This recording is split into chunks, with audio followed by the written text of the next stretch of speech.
ಕುಂತಾಗ ಭಾಳ ಕಷ್ಟ ಬಿಟ್ಟಿದ್ರಿ ನಾವು. ಮಳೆ ಹತ್ತಿತ್ತು, ಎಲ್ಲ ಬಿಸಿಲಾಗ ಮಳೆಯಾಗ ಚಳಿಯಾಗ ಕುಂತು ಹೊಸರು ತಾಯಿ ಮಕ್ಕಳ ಗಂಡುಗಳನ್ನ ಎಲ್ಲರ ಬಿಟ್ಟು ಸಂಸಾರ ಬಿಟ್ಟು ಬಂದು ಅಲ್ಲಿ ಕುಂತಿದ್ದೀವಿ ನಾಲ್ಕು ದಿನ. ಒಂದು ಕೆಜಿ ತೊಗರಿ ಬೇಳೆ ತಗೊಳಕ್ ಹೋದ್ರ 200-150 ರೂಪಾಯಿ ಕೆಜಿ ತೊಗರಿ ಬೇಳೆ ಇದಾವ್ರಿ. ಅದ್ರ ಮುಂದೆ ಏನ್ ತಿನ್ನೋನ್ರಿ 200 ರೂಪಾಯಿ ಕೆಜಿ ಒಳ್ಳೆ ಎಣ್ಣೆ ಆಗೈತಿ. ಇದಕ್ಕೆ ಏನ್ ಮಾಡೋರಿ ನಾವು ತಿಂಗಳ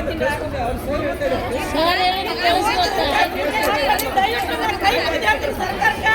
ನಾವು ಹೆಣ್ಮಕ್ಳಿಗೆ ದುಡ್ಡು ಪಗಾರ ಕೊಡ್ರಿ, ನಾವು ಗಂಡಂತ ಹಾಕ್ಬೇಡ್ರಿ. ದುಡ್ಡು ಪಗಾರ ಕೊಡ್ರಿ, ಕೈ ಮುಗಿದು ಹಾಕ್ತೀವಿ ನಾವು ನಿಮ್ಗೆ ಸರ್ಕಾರಕ್ಕೆ. ನಾವು ಏನು ದುಡ್ಡು ಕೊಡ್ರಿ, ನಮ್ಮ ದುಡ್ಡು ಪಗಾರ ಯಾರಿಗೂ ಕೊಡ್ಬೇಡ್ರಿ.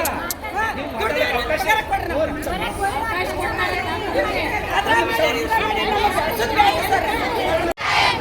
ಆಶಾ ಕಾರ್ಯಕರ್ತರಿಗೆ ಕನಿಷ್ಠ ವೇತನ ಜಾರಿಗೊಳಿಸಿ.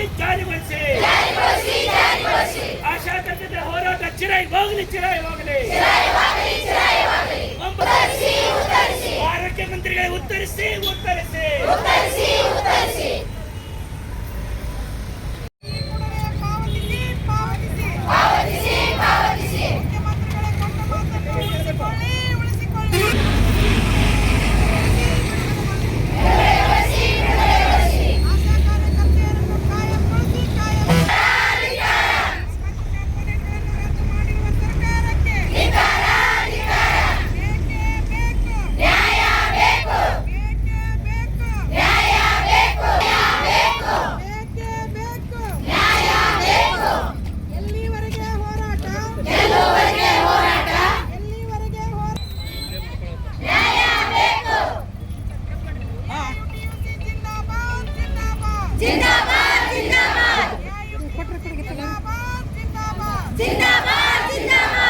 ಮಂಜು